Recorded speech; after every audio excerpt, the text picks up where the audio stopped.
गुजरात का सोमनाथ मंदिर और अयोध्या का राम जन्मभूमि स्थान दोनों इतिहास के दो ऐसे प्रतीक हैं जिन्हें विदेशी आक्रांता मिटा गए, लेकिन जिनका फिर से गौरव वापस लौटा। महमूद गजनवी के द्वारा गिराए गए सोमनाथ मंदिर का निर्माण आजादी के बाद 1950 में सरदार वल्लभ भाई पटेल की पहल से हुआ था। इसी सोमनाथ से साल 1990 में बीजेपी नेता लालकृष्ण आडवाणी ने अयोध्या के लिए रथ यात्रा की शुरुआत की थी ताकि राम मंदिर आंदोलन को धार दी जा सके। आज इसके 34 साल बाद मोदी सरकार के काल में भगवान राम के जन्मस्थान पर राम मंदिर भव्य रूप में बनकर तैयार हुआ है। ध्वंस से पुनर्निर्माण की ये महागाथा भारतीय इतिहास की हमेशा सुनाई जाने वाली अमर गाथा होगी। यूनान, मिस्र, रोमा सब मिट गए जहां से, बाकी मगर अभी तक नामो निशां हमारा। कुछ बात है कि हस्ती मिटती नहीं हमारी, सदियों रहा है दुश्मन दौरेज़मा हमारा। अल्लामा इकबाल के ये तराने हिंदुस्तानी संस्कृति और सनातनी परंपरा पर एकदम सटीक बैठते हैं। दुनिया में तमाम संस्कृतियां उपजीं, फली, फैलीं और फिर मिटकर वक्त की गर्द में कहीं समा गईं, लेकिन सनातनी संस्कृति सदियों से थी, है और रहेगी। इनके निशान मिटाने की कोशिशें जिन भी विदेशी आक्रांताओं की ओर से हुई वो खुद समय के साथ मिट गए, लेकिन हिंदुस्तानी संस्कृति के ये प्रतीक विश्व फलक पर फिर से फीनिक्स पक्षी की भांति उठ खड़े हुए। सोमनाथ, अयोध्या और फीनिक्स। पहले बर्बर हमलावर महमूद गजनवी के ध्वस्त किए सोमनाथ के मंदिर और फिर अयोध्या में बाबर के सिपहसालार मीर बाकी द्वारा ध्वस्त किए राम मंदिर के फिर से पूरे शानो शौकत और भव्यता के साथ उठ खड़े होने की कहानी भी किसी फीनिक्स पक्षी के जिंदा हो जाने से कम गौरवमयी नहीं है। आप जरूर जानना चाहेंगे कि हम यहाँ फीनिक्स का जिक्र क्यों कर रहे हैं। दरअसल फीनिक्स एक यूनानी मिथक कथाओं की बेहद रंगीन पक्षी है जिसकी दुम सुनहरी या बैंगनी होती है, जिसका जीवन चक्र 500 से 1000 साल का होता है और सबसे चमत्कारिक होता है इसका अंत। फीनिक्स कल्पना है एक ऐसे पक्षी की जो न तो अंडे देती है और न ही उसके बच्चे होते हैं, लेकिन ये पक्षी अमर है। अमर इसलिए नहीं कि वो कभी मरता नहीं, बल्कि वो तो अपनी मृत्यु का इंतजाम खुद करता है, फिर भी कभी खत्म नहीं होता। किंवदंतियों के अनुसार फीनिक्स अब भी दुनिया भर में उड़ान भरता है, लेकिन हर 500 साल में जब वो कमजोर हो जाता है तो अपनी जड़ों की ओर लौट आता है। सुगंधित जड़ी बूटियों से घोंसला बनाता है, सूर्य का आह्वान करता है, उसके लिए गीत गाता है और सूर्य की किरण से आग में तब्दील हो जाता है। अपनी ही राख से वो फिर नया जन्म लेता है और फिर एक सुंदर जीवन की ओर बढ़ जाता है। सनातन के ये दो प्रतीक भी बार बार मिटाए गए, लेकिन फिर अपने गौरव के साथ उठ खड़े हुए। सोमनाथ के ध्वंस और गजनवी की बर्बरियत भारत के पश्चिमी समुद्री छोर पर गुजरात में स्थित अत्यंत प्राचीन व ऐतिहासिक सोमनाथ का शिव मंदिर भारतीय इतिहास तथा हिंदुओं के चुनिंदा और महत्वपूर्ण मंदिरों में से एक है। 12 ज्योतिर्लिंगों में शामिल इस मंदिर के बारे में कहा जाता है कि इसका निर्माण स्वयं चंद्रदेव ने किया था, जिसका उल्लेख ऋग्वेद में स्पष्ट है। पौराणिक ग्रंथों में इस मंदिर की भव्यता का वर्णन इस प्रकार है। सोमनाथ मंदिर का स्थान सरस्वती नदी के मुहाने से 3 मील से थोड़ा कम पश्चिम में था। यह मंदिर हिंद महासागर के तट पर स्थित था ताकि प्रवाह के समय मूर्ति इसके जल से स्नान कर सके। इस प्रकार वह चंद्रमा सदैव मूर्ति को स्नान कराने और उसकी सेवा करने में व्यस्त रहता था। फिर आया साल 1024। भारत के सुदूर यानी आज के अफगान के गजनी शहर के 5000 बर्बर आक्रांताओं की टोली गजनी के महमूद की अगुवाई में हिंदुस्तान की धरती की ओर बढ़ती है। आक्रमण, जमकर लूटपाट और खून खराबा मचाया जाता है।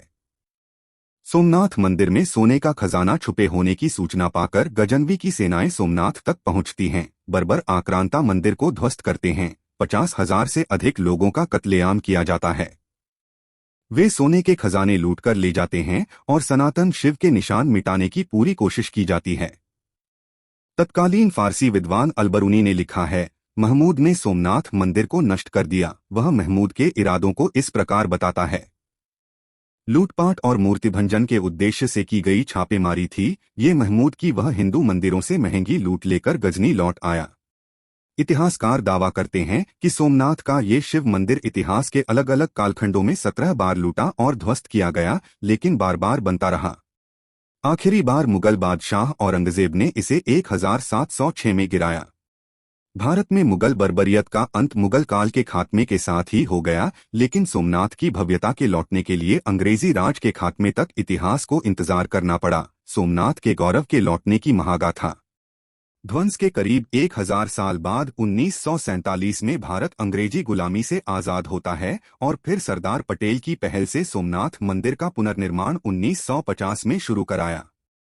सौराष्ट्र के पूर्व राजा दिग्विजय सिंह ने 8 मई 1950 को मंदिर की आधारशिला रखी तथा 11 मई 1951 को राष्ट्रपति डॉक्टर राजेंद्र प्रसाद ने मंदिर में ज्योतिर्लिंग स्थापित किया और मंदिर को राष्ट्र को समर्पित किया। तब से अब तक सोमनाथ मंदिर तीर्थधाम और भी भव्य होता गया है। आज 155 फीट ऊंचा सोमनाथ के विशाल मंदिर में 1 मंजिला गर्भगृह है तथा शिखर तक यह 7 मंजिल का है। सभागृह व नृत्य मंडप 3 से 3 मंजिल के बने हैं। तीसरी मंजिल पर 1000 कलश की आकृतियां बनी हैं। यह मंदिर 72 स्तंभों पर खड़ा है। सोमनाथ मंदिर को वैभव प्रदान करने के लिए मंदिर के गर्भगृह स्तंभों को सोने का पानी चढ़ाया गया है। लाखों लोग हर साल सोमनाथ शिव के दर्शन को दुनिया भर से पहुंचते हैं। उधर महमूद गजनवी की विरासत के अवशेष। अब बताते हैं सोमनाथ मंदिर के निशान मिटाने की कोशिश करने वाले महमूद गजनवी की विरासत क्या बची है। सदियों बीत जाने के बाद आज अफगानिस्तान का गजनी शहर एक बदहाल शहर है। गजनी के किले के सिर्फ अवशेष बचे हैं। गजनी के किले के अवशेष तो हैं, लेकिन तालिबान राज के कारण न तो बाहर से कोई सैलानी आ पाता है और न ही वहां विकास का कुछ काम हो पाया है। सन्नाटे में गजनी में महमूद तो काबुल में बाबर की विरासत मिटती जा रही है। अयोध्या पर बाबर और मीर बाकी का ग्रहण। सोमनाथ के बाद अब बात अयोध्या की। साल 1525 में विदेशी आक्रांता बाबर का सिपहसालार मीर बाकी भगवान राम की नगरी अयोध्या में आता है। बाबर को खुश करने के लिए राम जन्मस्थान पर महाराज विक्रमादित्य के बनाए भव्य राम मंदिर का ध्वंस करता है और बाबरी मस्जिद बनवा देता है। तब से सनातन परंपरावादी फिर से जन्मभूमि के गौरव को लौटाने के लिए संघर्ष में जुट जाते हैं। देश आजाद होता है। 1949 में बाबरी मस्जिद की मीनार के नीचे रामलला की मूर्ति अवतरित होती है। 1987 में विवादित जगह का ताला खुलता है और इसी के साथ मंदिर आंदोलन तेजी पकड़ता है। मामला अदालत में चलता रहता है। रथ यात्रा, कार सेवा और सियासी जंगें होती हैं और फिर 9 नवंबर 2019 को सुप्रीम कोर्ट के फैसले के साथ राम मंदिर के निर्माण का रास्ता साफ हो जाता है। राम जन्मभूमि के गौरव के लौटने का ये सफरनामा इतना आसान भी नहीं है जितना इन चंद लाइनों में दिख रहा है। बाबर और मीर बाकी की विरासत के अवशेष। अयोध्या का गौरव आज लौट रहा है, लेकिन मीर बाकी और बाबर के विरासत के अवशेष बस अब नाम के ही हैं। मीर बाकी ताशकंदी, जिसे मीर बाकी के नाम से जाना जाता है, मुगल सम्राट बाबर का कमांडर था। वह मूल रूप से ताशकंद, अब उज़्बेकिस्तान में का था। ऐसा माना जाता है कि अवध प्रांत का गवर्नर बना दिया गया था। उसने राम जन्मभूमि पर मंदिर गिराकर बाबरी मस्जिद की स्थापना कराई। मस्जिद के शिलालेखों के अनुसार मुगल बादशाह बाबर के आदेश पर मीर बाकी ने सन 1528 से 29 में इस मस्जिद का निर्माण किया था। कहा जाता है कि मीर बाकी ने मस्जिद बनाने के लिए उस वक्त की सर्वोत्तम जगह को चुना और रामकोट यानी राम के किले को इस कार्य के लिए चुना। साल 2003 में भारतीय पुरातत्व सर्वेक्षण ने भी पाया कि मस्जिद के नीचे एक पुराना खंडहर मौजूद है जो हिंदू मंदिर से मिलता जुलता है। बाद के काल में बाबर ने मीर बाकी को अपने दरबार से निकाल बाहर कर दिया था। दावा किया जाता है कि राम जन्मभूमि बाबरी मस्जिद विवाद के केंद्र में रहे मीर बाकी की मजार कहीं और नहीं, अयोध्या के निकट सहनवा गांव में है। यह आज काफी जीर्णशीर्ण अवस्था में है। अफगानिस्तान के शहर काबुल में बाबर का मकबरा परिसर है, जहां न विकास की बयार है और न सैलानियों का तांता। वहीं मुगल खानदान के वंशजों के बारे में दावा किया जाता है कि उनमें से कुछ कोलकाता में स्थित झुग्गी झोपड़ी में अपनी जिंदगी बसर कर रहे हैं।